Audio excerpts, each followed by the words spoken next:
Second Corinthians, and he was probably in what we would call Greece, either at the very bottom in Macedonia, or if you're a historical professional, Macedonia, or possibly a little bit further north. And remember, he's writing to Corinthians who are in Greece as well, so he's in the neighborhood.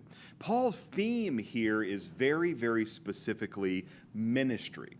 Now, specifically, he's talking about how awesome and wonderful it is to be called a minister of the gospel, and it's an exciting letter, and he's really pumped. But at the same time, but then new drama showed up, and if we're really being honest with ourselves, this is probably 3rd Corinthians, because there's definitely a so in 1 Corinthians, right, Paul sent off his letter saying there's drama, here's how to respond to all the things for this new little community of Christians.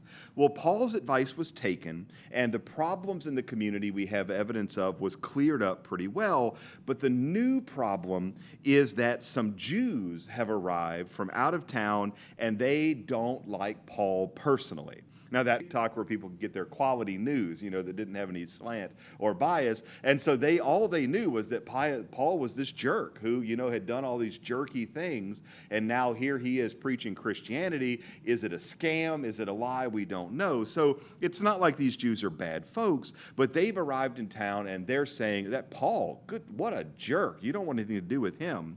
Now, we know that no one ever has had bad things to say about their pastor in private, but let's assume that can happen, that people would complain about their pastor. And so the main complaint that arises, or the one I should say that gets grip in the community, is not that Paul was a jerk back when he was in Jerusalem, but that Paul never met Jesus in person. And of course, all of these people in Corinth who are like, hang on a minute. So this is where the drama really begins to arise. And so is Paul a real apostle if he've never met? Now we set the stage. This is where the drama arises. And so because of this, and because also his parishioners, whatever that means, and also, no joke, they say he's pretty dark insults. I mean, what are you going to do? Paul was a tent maker. I mean, it's not like he was walking around in purple. But despite all that, they complain that Paul's a jerk. He's all these bad things, and he's a shabby dresser, which of course is the big blow to his have. These jerks, they don't know what they're talking about. But now he's got to write some kind of catch-all letter that's going to put all these responses together.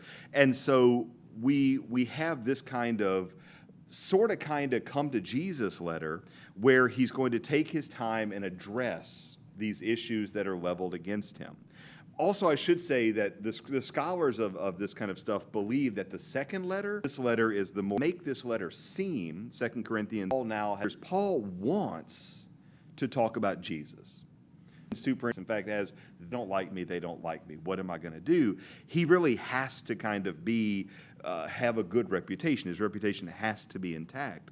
And having been, I'm the representative of the gospel in this community, so I have to fight. It's a tough place to be in. So that's what Paul is trying to do in 2 Corinthians. If you remember back in 1 Corinthians, he's got a new community of people who are asking a bunch of specific questions about how to follow Jesus. And so Paul writes this kind of wonderful, loquacious explanation of all these different matters that they're interested in, reputation. And so, letter. And that's important because a lot of Paul's other letters, Romans especially, feels like he starts at point A and he makes his way very logically to point B, and that letter feels fair. You guys have a good afternoon. Here, though, because the complaints being made about him are so distinct, it really feels like, okay, I'm just going to have to go point by point down this stupid argument, and once I get done with this one, we're just going to stop cold, start a new page, and it feels a lot like that. It's a lot statement, but it is salty, and it is sarcastic, and for somebody who really appreciates that and whose confirmation saint is Paul, I like this. It makes me very happy. And so, for what it's worth, Paul is angry, he's frustrated, not so much because he's been insulted, but because Jesus is passionate letter that he's checked in with Peter and the gang, he's had the whole... So Paul is, first of all, just going to kind of swat that down. are Paul's basic self-defense. You said this, and you're this talk. And this is one of the most uncohesive sections of the entire New Testament, where Paul is like, listen, having said all that, I'd love to you to fill out the envelope in your pew and send a few dollars to the church in Jerusalem because they're in need. And it really does feel like Jerusalem is in need, and if we've got to put our money where our mouth is, kind of thing. So chapters 1 through 6, and then the whole letter, scripture, but it has a very, very different feel than most of the other letters. And I want to say kind of a brief word about the underlying, get into an novel and so on. In the Old Testament, you sort of the injustice to his reputation, again, for the purpose of for the reason that it's shortchanging Jesus. But is it okay to rage for us as Christians? What matters? If I have to suffer, or if Paul has to suffer, an entirely private, entirely secret injustice, then he can try to fix that injustice, he can try to bring justice to it, but it really is the definition of take up your cross and follow me. So something happens totally private, right? You make a private arrangement with someone that they're going to give you X number of dollars in exchange for your old car or for whatever, and your grandmother's biscuit recipe, and then that person doesn't pay you. You don't really have any room to rage against. There's not a forum in charity for public outrage.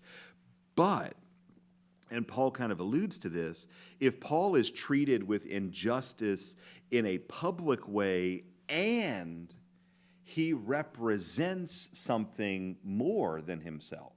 In Paul's case, of course, that's Jesus, but we could imagine something like in our own community, someone who was the face of the Council on Aging or the agency, and that person is treated with disrespect or is treated with injustice. That person almost has a moral obligation on behalf of the organization.